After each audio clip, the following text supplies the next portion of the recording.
అనంతపురం జిల్లా రాయదుర్గం నియోజకవర్గ జనసేన ఇన్ఛార్జ్ మంజునాథ్ వేధింపులు తాళలేక ఓ వ్యక్తి ఆత్మహత్యాయత్నం చేశాడు. కర్ణాటకకు చెందిన బండ్రావప్ప పురుగుల మందు తాగి ఆత్మహత్యాయత్నానికి పాల్పడ్డాడు. ప్రస్తుతం బండ్రావప్ప బళ్ళారి హాస్పిటల్లో చికిత్స పొందుతున్నాడు. రాయదుర్గం జనసేన ఇన్ఛార్జిగా వ్యవహరిస్తున్న మంజునాథ్కు బండ్రావప్పకు మధ్య ఆర్థిక లావాదేవీలున్నాయి. రాయదుర్గం పోలీసుల ద్వారా బండ్రావప్పను వేధించాడు జనసేన నేత మంజునాథ్. బండ్రావప్పకు చెందిన ట్రాక్టర్ బొలెరో పిఎస్కు తరలించారు. దీంతో తీవ్ర మనస్తాపానికి గురైన బండ్రావప్ప ఆత్మహత్యాయత్నం చేశాడు.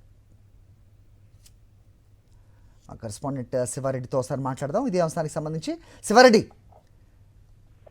చెప్పండి. సో చూస్తున్నాం ప్రతిరోజు ఎక్కడో చోట ఈ కూటమి నాయకుల వల్ల ఇలాంటి వేధింపులకు గురవుతున్న వాళ్ళు ఆత్మహత్యాయత్నాలు చేస్తున్నారు. నిన్నగాక మొన్నే చూసాం ఒక అతను పురుగుల మందు తాగి ఆత్మహత్యాయత్నం చేయడం కూడా మనకు కనిపించింది. ఏం జరుగుతోంది? ఈ ఘటన పూర్వపరాలు చెప్పండి.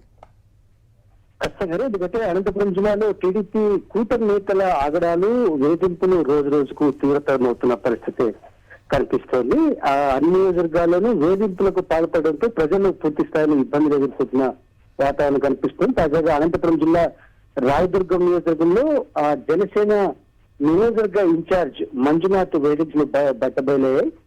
కొంతకాలంగా కర్ణాటక సంబంధించిన సిద్దప్ప, అదేవిధంగా బండ్రావప్ప ఈ ఇద్దరు సంబంధించిన తండ్రి కొడుకులతో ఆర్థిక లావాదేవీలు నిర్వహిస్తున్నారు మంజునాథ్. అయితే వారి మధ్య విభేదాలు రావడము, ఆర్థికంగా తనకు పూర్తి స్థాయిలో రావాలి, లక్షల రూపాయల డబ్బులు రావాలనే ఉద్దేశంతో బండ్రావప్ప అదేవిధంగా సిద్దప్పను వేధిస్తూ ఉన్నారు కొంతకాలంగా. ఈ నేపథ్యంలోనే రాయదుర్గం పోలీసులు ఉసుకుంటారు.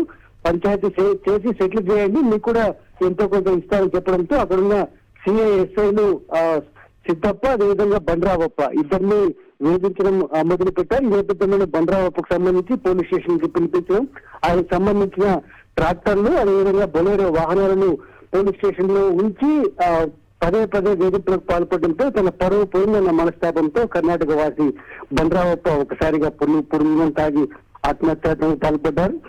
ఈ అకస్మాత్ స్థితిలో ఉన్న ఆయన్ను బళ్ళారి ఆసుపత్రికి తరలించడం జరిగింది. మొత్తం ఈ ఘటనకు సంబంధించి రాజకీయ వర్గాల్లో పూర్తి స్థాయిలో కలకలం రేపుతున్న పరిస్థితి కనిపిస్తోంది. ఒకవైపున జనసేన నేతల వేధింపులు, అదేవిధంగా వారికి సంబంధించిన సహకరించిన పోలీసులపై కఠిన చర్యలు తీసుకోవాలని బండ్రావప్ప కుటుంబ సభ్యులు కోరుకుంటున్న వాతావరణం కనిపిస్తోంది. Hari Sivareddy, thanks for the inputs. Sakshi TV ప్రసారాలను నిలిపివేయడం చట్టరీత్యా నేరం. సాక్షి టీవీ ప్రసారాల కోసం మీ స్థానిక కేబుల్ ఆపరేటర్ను వెంటనే సంప్రదించండి. డిటిహెచ్లో ఇంటర్నెట్లో కూడా సాక్షి టీవీ ప్రసారాలను వీక్షించవచ్చు.